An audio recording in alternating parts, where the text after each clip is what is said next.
The Bureau d'Échange de Maux by Lord Dunsany. I often think of the Bureau d'Échange de Maux and the wondrously evil old man that sate therein. It stood in a little street that there is in Paris, its doorway made of 3 brown beams of wood, the top one overlapping the others like the Greek letter pi, all the rest painted green. A house far lower and narrower than its neighbors, and infinitely stranger, a thing to take one's fancy. And over the doorway, on the old brown beam, in faded yellow letters, this legend ran: Bureau Universel d'Échange de Maux.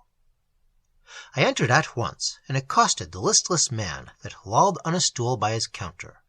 I demanded the wherefore of his wonderful house, what evil wares he exchanged, with many other things that I wished to know, for curiosity led me.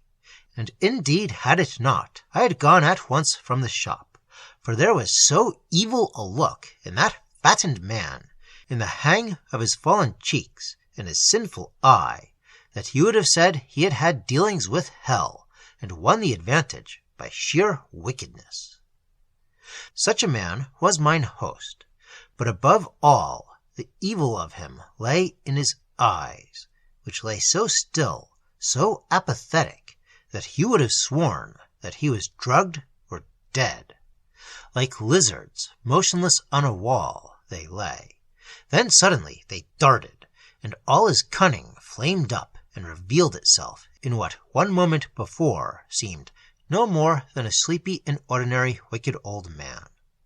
And this was the object and trade of that peculiar shop, the Bureau Universel d'Échange de Maux. You paid 20 francs, which the old man proceeded to take from me, for admission to the bureau, and then had the right to exchange any evil or misfortune with anyone on the premises for some evil or misfortune that he could afford, as the old man put it. There were 4 or 5 men in the dingy ends of that low-ceilinged room, who gesticulated and muttered softly in twos, as men who make a bargain, and now and then more came in, and the eyes of the flabby owner of the house leaped up at them as they entered, seemed to know their errands at once, and each one's peculiar need, and fell back again into somnolence, receiving his 20 francs in an almost lifeless hand, and biting the coin as though in pure absence of mind. "Some of my clients," he told me. So amazing to me was the trade of this extraordinary shop that I engaged the old man in conversation, repulsive though he was, and from his garrulity I gathered these facts. He spoke in perfect English, though his utterance was somewhat thick and heavy. No language seemed to come amiss to him. He had been in business a great many years, how many he would not say, and was far older than he looked. All kinds of people did business in his shop. What they exchanged with each other he did not care, except that it had to be evils. He was not empowered to carry on any other kind of business. There was no evil, he told me, that was not negotiable there. No evil, the old man knew, had ever been taken away in despair from his shop. A man might have to wait, and come back again next day, and next day, and the day after, paying 20 francs each time. But the old man had the addresses of his clients, and shrewdly knew their needs, and soon the right two met, and eagerly changed their commodities. Commodities was the old man's terrible word, said with a gruesome smack of his heavy lips, for he took a pride in his business, and evils to him were goods. I learned from him in 10 minutes very much of human nature, more than I have ever learned from any other man. I learned from him that a man's own evil is to him the worst thing there is, or could be, and that an evil so unbalances all men's minds that they always seek for extremes in that small, grim shop. A woman that had no children had exchanged with an impoverished, half-maddened creature with 12. On one occasion, a man had exchanged wisdom for folly. "Why on earth did he do that?" I said. "None of my business," the old man answered in his heavy, indolent way. He merely took his 20 francs from each and ratified the agreement in the little room at the back, opening out of the shop where his clients do business. Apparently, the man that had parted with wisdom had left the shop upon the tips of his toes, with a happy though foolish expression all over his face, but the other went thoughtfully away, wearing a troubled and very puzzled look. Almost always it seemed they did business in opposite evils. But the thing that puzzled me most in all my talks with that unwieldy man, the thing that puzzles me still, is that none that had once done business in that shop ever returned again. A man might come day after day for many weeks, but once do business, and he never returned. So much the old man told me, but when I asked him why, he only muttered that he did not know.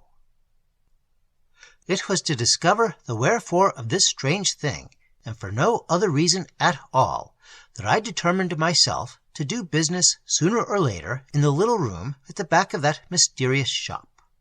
I determined to exchange some very trivial evil for some evil equally slight, to seek for myself an advantage so very small as scarcely to give fate, as it were, a grip.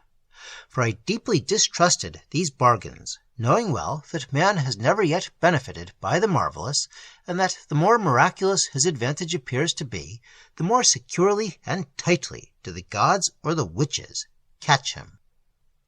In a few days more I was going back to England, and I was beginning to fear that I should be seasick. This fear of seasickness, not the actual malady, but only the mere fear of it, I decided to exchange for a suitably little evil. I did not know with whom I should be dealing, who in reality was the head of the firm. One never does when shopping, but I decided that neither Jew nor devil could make very much on so small a bargain as that. I told the old man my project, and he scoffed at the smallness of my commodity, trying to urge me to some darker bargain, but could not move me from my purpose. And then he told me tales with a somewhat boastful air of the big business, the great bargains that had passed through his hands. A man had once run in there to try and exchange death. He had swallowed poison by accident, and had only 12 hours to live. That sinister old man had been able to oblige him. A client was willing to exchange the commodity. "But what did he give in exchange for death?" I said. "Life," said that grim old man, with a furtive chuckle. "It must have been a horrible life," I said. "That was not my affair," the proprietor said, lazily rattling together, as he spoke, a little pocket full of 20-franc pieces. Strange business I watched in that shop for the next few days, the exchange of odd commodities, and heard strange mutterings in corners amongst couples who presently rose and went to the back room, the old man following to ratify. Twice a day for a week I paid my 20 francs, watching life with its great needs and its little needs, mornings and afternoon, spread out before me in all its wonderful variety. And one day I met a comfortable man with only a little need. He seemed to have the very evil I wanted. He always feared the lift was going to break. I knew too much of hydraulics to fear things as silly as that, but it was not my business to cure his ridiculous fear. Very few words were needed to convince him that mine was the evil for him. He never crossed the sea, and I, on the other hand, could always walk upstairs, and I also felt at the time, as many must feel in that shop, that so absurd a fear could never trouble me. And yet, at times, it is almost the curse of my life. When we both had signed the parchment in the spidery back room, and the old man had signed and ratified, for which we had to pay him 50 francs each, I went back to my hotel, and there I saw the deadly thing in the basement. They asked me if I would go upstairs in the lift. From force of habit I risked it, and held my breath all the way, and clenched my hands. Nothing will induce me to try such a journey again. I would sooner go up to my room in a balloon.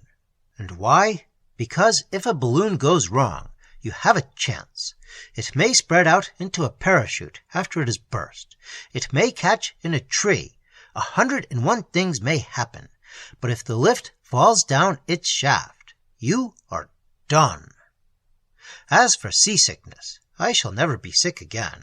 I cannot tell you why, except that I know it is so. And the shop in which I made this remarkable bargain, the shop to which none return when their business is done, I set out for it the next day. Blindfolded, I could have found my way to the unfashionable quarter out of which a mean street runs, where you take the alley at the end, whence runs the cul-de-sac where the queer shop stood. A shop with pillars, fluted and painted red, stands on its near side. Its other neighbor is a low-class jeweler's, with little silver brooches in the window. In such incongruous company stood the shop with beams, with its walls painted green. In half an hour I stood in the cul-de-sac to which I had gone twice a day for the last week. I found the shop with the ugly painted pillars, and the jeweler that sold brooches, but the green house with the 3 beams was gone. Pulled down, you will say, although in a single night. That can never be the answer to the mystery, for the house of the fluted pillars painted on plaster, and the low-class jeweler shop with its silver brooches, all of which I could identify one by one, were standing side by side.